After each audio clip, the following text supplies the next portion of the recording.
নমস্কাৰ সকলোকে স্বাগতম জনাইছোঁ অন্য এক নতুন ভিডিঅ'ত। তো এইটো ভিডিঅ'ত আপোনালোকক ক'ম যে আপোনালোকে স্পট এডমিশ্যনৰ কাৰণে কি কৰিব লাগিব।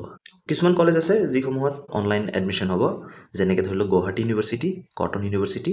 তো আপোনালোকে স্পট এডমিশ্যনৰ কাৰণে কিন্তু ইউনিভাৰ্চিটিত ভিজিট কৰিব নালাগে। কিন্তু কিছুমান কলেজ বা ইউনিভাৰ্চিটি আছে য'ত আপোনালোকে ফিজিকেলি যাব লাগিব। আপোনালোকে আপোনালোকৰ এপ্লিকেশ্যন ফৰ্মখন লগত লৈ যাব। লৈ যোৱাৰ পিছত তাত আপোনালোকে ছাবমিট কৰিব আৰু ছাবমিট কৰাৰ পিছত সিহঁতে মেৰিট লিষ্ট প্ৰিপেয়াৰ কৰিব আৰু মেৰিট লিষ্ট প্ৰিপেয়াৰ কৰাৰ পিছতহে আপোনালোকে এডমিশ্যন ল'ব পাৰিব। এতিয়া কথা হ'ল যে আপোনালোকে যেতিয়া ডেছবৰ্ডত যায় তেতিয়া কিন্তু আপোনালোকে ৰিকুৱেষ্ট ফৰ কেঞ্চেলেশ্যন নাপায়। কিয় পোৱা নাই এতিয়ালৈকে আৰু কেতিয়ালৈকে পাব আপোনালোকক ক'ম। কিন্তু তাৰ আগতে কৈ লওঁ যে আপোনালোকে যদি কলেজত যোৱা নাই, মেক্সিমাম কলেজতে আজি সমৰ পৰ্টেলৰ যি স্পট এডমিশ্যন হয় সেইটো আৰম্ভ হৈ গৈছে বা আৰম্ভ হ'ব। আজি আপোনালোকে যিমান সোনকালে পাৰে গৈ আপোনালোকৰ যি এপ্লিকেশ্যন ফৰ্ম হয় সেইখন কিন্তু জমা দিব লাগিব আৰু জমা দিয়াৰ পিছতহে সিহঁতে মেৰিট লিষ্ট প্ৰিপেয়াৰ কৰিব। আৰু সেই মেৰিট লিষ্টত যদি আপোনালোকৰ নাম আহে তেনে ক্ষেত্ৰত আপোনালোকে স্পট এডমিশ্যন ল'ব পাৰিব। সেয়ে আপোনালোকে দেৰি নকৰি কলেজলৈ গুচি যাওক। লগতে আপোনালোকৰ যি ডকুমেণ্টছসমূহ হয় সেইসমূহ অৰিজিনেল কপি লৈ যাব আৰু এটা ছেট জেৰক্স কপিও লৈ যাব।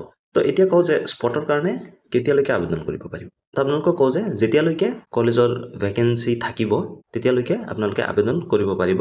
যেনেকৈ ধৰি লওক 24 তাৰিখলৈকে আপোনালোকে এই প্ৰচেছটো কণ্টিনিউ কৰি থাকিব পাৰিব। কাৰণ কিছুমান কলেজত এনেকুৱা হ'ব যি ভেকেঞ্চি লিষ্ট দিছে সেইটো যোৱাকালিৰ মতে আজি যদি স্পট এডমিশ্যন আৰম্ভ হয় সেই কলেজতো কিন্তু ভেকেঞ্চি লিষ্ট ওলাব। আপোনালোকে যোনখন কলেজত এডমিশ্যন ল'ব তাৰ পৰাও কিন্তু কিছুমান ষ্টুডেণ্ট বেলেগ কলেজলৈ যাব। তো ঠিক তেনেদৰে এইটো এটা কণ্টিনিউ প্ৰচেছ হৈ থাকিব। আৰু যদি ভেকেঞ্চি লিষ্ট আৰু যেতিয়া ভেকেঞ্চি ফিল আপ হৈ যায় তেতিয়া সেই কলেজে স্পট এডমিশ্যন বন্ধ কৰি দিব।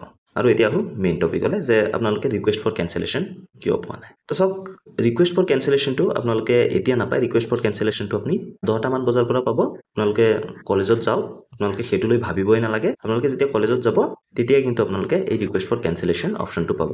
এতিয়ালৈকে কোনো ল'ৰা ছোৱালীৰ প্ৰফাইলতে বা ডেছবৰ্ডতে ৰিকুৱেষ্ট ফৰ কেঞ্চেলেশ্যন পোৱা নাই। সেইটো ইনাবল কৰিব 10টা বজাৰ পৰা।